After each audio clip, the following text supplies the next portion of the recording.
Assalamualaikum warahmatullahi wabarakatuh. Selamat pagi, selamat siang, selamat sore, selamat malam, Bapak Sigi Brandoko, selaku dosen pengampu mata kuliah Sistem Penunjang Keputusan. Perkenalkan, nama saya Damni Holifaton dengan NIM SSI 2023030420. Pada kesempatan kali ini, saya akan mempresentasikan hasil analisis SPK dalam pemilihan mahasiswa berprestasi menggunakan dua integrasi, yaitu Analytical Hierarchy Process atau AHP, dan selanjutnya menggunakan Weighted Product atau WP. Tujuannya untuk menghasilkan nilai atau bobot yang objektif berdasarkan kriteria-kriteria yang telah ditetapkan. Selanjutnya kita masuk ke penghitungan, yaitu bentuk matriks perbandingan berpasangan. Sebelumnya kita harus mengetahui kriterianya itu ada apa saja. Kriterianya itu ada 4. Yang pertama ada IPK, yang kedua prestasi non-akademik, yang ketiga keaktifan organisasi, dan yang keempat yaitu jumlah pelanggaran. Yang pertama kita perbandingan IPK versus prestasi, mendapatkan nilai 3. Nilai 3 ini didapat dari skala SATI. Yang kedua ada IPK versus organisasi mendapatkan nilai 5, lalu IPK dan jumlah pelanggaran mendapatkan nilai 7. Lalu ada prestasi versus organisasi, ada prestasi versus pelanggaran, yang terakhir ada organisasi versus jumlah pelanggaran. 3 ini berarti IPK sedikit lebih penting dari prestasi. Kalau 5, IPK lebih penting dari organisasi. Kalau 7, IPK jauh lebih penting dari pelanggaran. Seperti itu. Untuk seterusnya. Selanjutnya kita hitung jumlah tiap kolom. Dari hasil nilai ini, dari perbandingan berpasangan ini, kita masukkan ke dalam kolom tabel. IPK dengan IPK mendapatkan nilai 1, IPK dengan prestasi mendapatkan nilai 3 seperti yang telah kita sepakati di atas. Lalu IPK organisasi juga 5, IPK dengan pelanggaran 7. IPK prestasi dengan IPK. Kenapa ini 0,33 dari mana? 0,33 ini didapat dari karena IPK versus prestasi itu 3, maka kalau prestasi versus IPK itu sebaliknya. 1:3 atau 0,33. Begitu pula seperti yang ini, organisasi banding IPK. IPK versus organisasi itu 5. Berarti 1:5 atau 0,200. Begitu pula dengan ini, pelanggaran versus IPK. IPK versus pelanggaran itu 7. 1:7 atau 0,143. Lalu setelah dihitung semua, kita mendapatkan hasil setiap kolom, yaitu kolom C1 atau IPK 1,67, kolom prestasi 4,533, kolom organisasi 9,333, lalu kolom pelanggaran mendapatkan nilai 16,00. Setelah menentukan nilai jumlah tiap kolom, kita melakukan normalisasi matrik. Normalisasi matrik itu nilai yang ini 1, cara menghitungnya untuk mendapatkan 0,598 itu dihasilkan dari 1 dibagi jumlah kolom. 1 bagi 1,67 mendapatkan nilai 0,598. Selanjutnya 0,33 juga dibagi dengan 1,67 mendapatkan nilai 0,199. Untuk yang prestasi juga seperti itu, 3 dibagi jumlah kolomnya, 4,533 mendapatkan nilai hasilnya 0,662. Untuk yang organisasi juga 5 dibagi ini 3 bagi ini, 1 bagi ini, dan 0,3 juga bagi 9,33.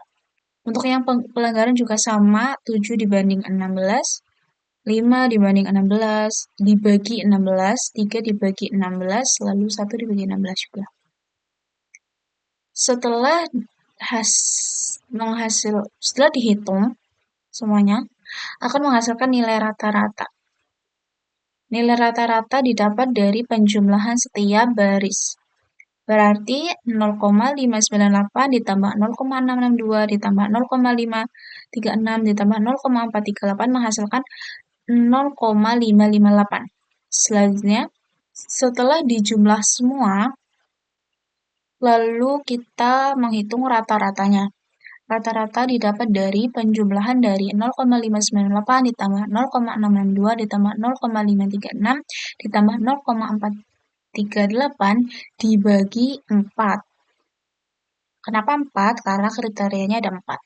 Jadi hasil ini semua dijumlahkan lalu dibagi 4 mendapatkan hasil 0,558. Begitu juga dengan C2, C3, dan C4. Seperti itu. Lalu kita sudah mendapatkan bobotnya ya, atau rata-rata barisnya, yaitu dengan IPK 0,58, prestasi 0,264, organisasi 0,122, dan pelanggaran 0,057. Lalu kita mencari ini, Lemax-nya. Cara menghitungnya yaitu kita kalikan dengan matrik awal. Matrik yang ini. 1 kali 0,558. 558 ini dari nilai bobot. Dikali lalu dijumlahkan 3,0264. 3 didapat dari matrik awal juga. Ini. Dikalikan dengan nilai rata-rata prestasi. Begitu pula seterusnya 5 juga dari matrik awal dikalikan dengan nilai bobot, lalu 7 juga dari matrik awal dikalikan dengan nilai bobotnya. Begitu juga C2, C3, C4. Ini juga dengan matrik awal. Setelah dijumlahkan semua, kita mendapatkan nilai 2,35 untuk baris C1, 1,10 untuk baris C2, 0,49 untuk baris C3, dan 0,22 untuk baris C4. Lalu bagi dengan bobotnya. 2,35 dibagi dengan nilai bobot yang pertama. Hasil ini dibagi dengan nilai bobot ini. Menghasilkan 4,21. Lalu nilai ini juga dibagi dengan bobot prestasi 0,26.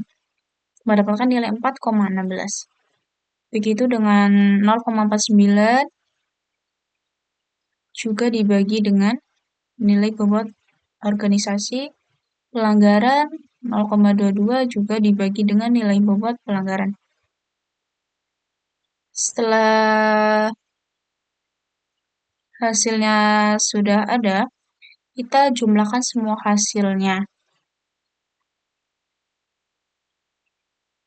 Setelah kita mendapatkan hasil ini, selanjutnya kita jumlahkan hasilnya. Lalu dibagi 4 kriteria. Menghasilkan 4,05. Nilai ini mendekati jumlah kriteria berarti sudah cukup konsisten. Dengan nilai 4,05. Selanjutnya kita mencari konsistensi indeks dengan rumus seperti itu. 4,05 ini adalah nilai yang sebelumnya kita hitung. Min 4 kriteria. Lalu 4 kriteria dikurangi 1. Menghasilkan nilai 0,016. Selanjutnya kita mencari konsistensi rasionya menggunakan RI. Rasio indeks untuk N4 yaitu 0,90. Kita cari kriteria rasionya yaitu 0,016 dari nilai konsistensi indeksnya dibagi 0,90 dari rasio indeks mendapatkan hasil 0,017. Dari keputusan konsistensi rasio yaitu sudah konsistensi karena hasilnya itu kurang dari 0,1. Apakah matriks ini konsisten? Matriks cukup konsisten dengan nilai konsistensi rasio kurang dari 0,1. Setelah kita mendapatkan bobot dengan metode AHP, selanjutnya kita perankingan menggunakan weighted product. Ini adalah bobot yang kita peroleh dari perhitungan AHP di atas. Terdapat 4 kandidat, Andi, Budi, Citra, Dedi, data alternatifnya ini, lalu kriteria penilaiannya.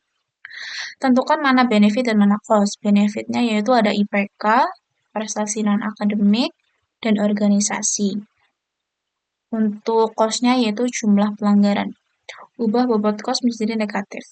Karena nilai pelanggarannya 0,057 dan kita ubah menjadi negatif, berarti menjadi negatif 0,057. Lalu kita masuk ke penghitungan. Dengan rumus seperti ini, yang pertama Andi, 3,8 itu dari mana? 3,8 itu dari nilai data alternatif. IPK Andi yaitu 3,8 dipangkatkan dengan bobot nilai yang pertama. Nilai IPK 0,558. Lalu dikali 58 yaitu ini prestasinya dipangkatkan 0,264 dari jumlah bobot prestasi. Selanjutnya dikalikan 80 dari keaktifan organisasinya dipangkatkan dengan bobot prestasi juga 0,122. Selanjutnya yaitu karena jumlah pelanggaran itu cost, maka pangkatnya menjadi negatif. 2 nilai pelanggarannya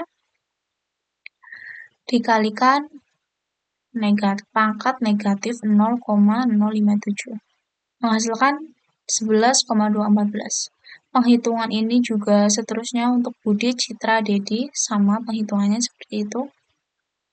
Setelah kita menghitung nilai ini, kita langsung menghitung nilai preferensi atau normalisasi. Total S di atas yaitu total dari 11,214 ditambah 10,852 ditambah 11,748 terus ditambah 10,038.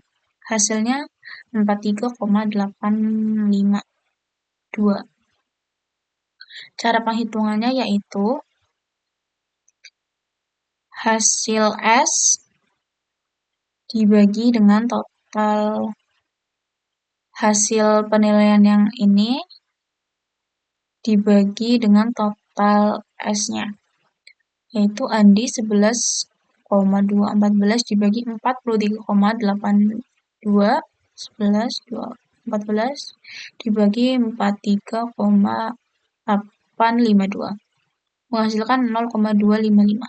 Selanjutnya Budi juga sama, hasil ini dibagi dengan total S mendapatkan hasil 0,47. Lalu Citra, hasil ini 11,748 dibagi dengan totalnya 43,852 mendapatkan hasil 0,267. Lalu Dedi 10,038 dibagi dengan 43,852 hasilnya 0,228. Dan tentukan ranking akhir dengan ranking WP. Dari ranking setelah dilakukan penghitungan di atas, kita mendapatkan Citra dengan ranking tertinggi dengan nilai 0,267. Selanjutnya ada Andi 0,255, yang ketiga Budi 0,247 dan yang terakhir Dedi dengan nilai 0,228. Siapa yang terpilih menjadi mahasiswa berprestasi yaitu Citra dengan nilai ranking terbesar 0,267. Jelasnya mengapa kandidat tersebut lebih unggul berdasarkan bobot AHP. Karena meskipun IPK-nya Citra itu tidak lebih tinggi dari Andi, tetapi nilai bobotnya itu tinggi. Jadi Citra tidak tertinggal jauh juga dari nilai IPK-nya karena bobotnya juga tinggi. Selanjutnya keunggulan organisasi. Citra punya keaktifan paling tinggi, 90 di antara yang lain. Ini juga jadi poin plus untuk Citra karena mendapatkan poin tertinggi di organisasi. Selanjutnya ada faktor disiplin. Citra juga punya pelanggaran paling sedikit, cuma satu di antara teman-teman yang lain. Jadi, karena pelanggaran itu kos, maka nilai rendahnya justru bikin skor Citra tidak berkurang banyak karena nilai dalam metode WP, nilai 1 dipatukan berapapun tetap jadi 1. Jadi Citra bersih dari pengurangan nilai kos jumlah pelanggarannya. Jika bobot C1 atau IPK diturunkan, apa yang kemungkinan terjadi pada ranking? Yang pertama, kandidat lain bakal naik. Karena kalau pengaruh IPK-nya yang tadinya 55,8% itu dikurangin, maka otomatis kriteria yang lain itu akan naik, kayak prestasi atau organisasi. Selanjutnya, peluang budi. Peluang budi juga akan naik walaupun tidak paling tinggi, tetapi dia bisa naik di atasnya Andi. Lalu posisi Citra bakal tetap nomor 1, karena walaupun nanti nilai IPK-nya diturunkan, tapi dia punya nilai poin plus di organisasi dan di poin yang lain itu justru malah lebih tinggi. Jadi seperti itu untuk analisis SPK pemilihan mahasiswa berprestasi menggunakan metode AHP dan WP. Jadi kita bisa tahu hasil perankingan yang didapat yaitu Citra dengan poin tertinggi untuk bisa menjadi mahasiswa berprestasi. Sekian dari saya, kurang lebihnya mohon maaf jika dalam penjelasan juga masih kurang. Sekian, terima kasih. Wassalamualaikum warahmatullahi wabarakatuh.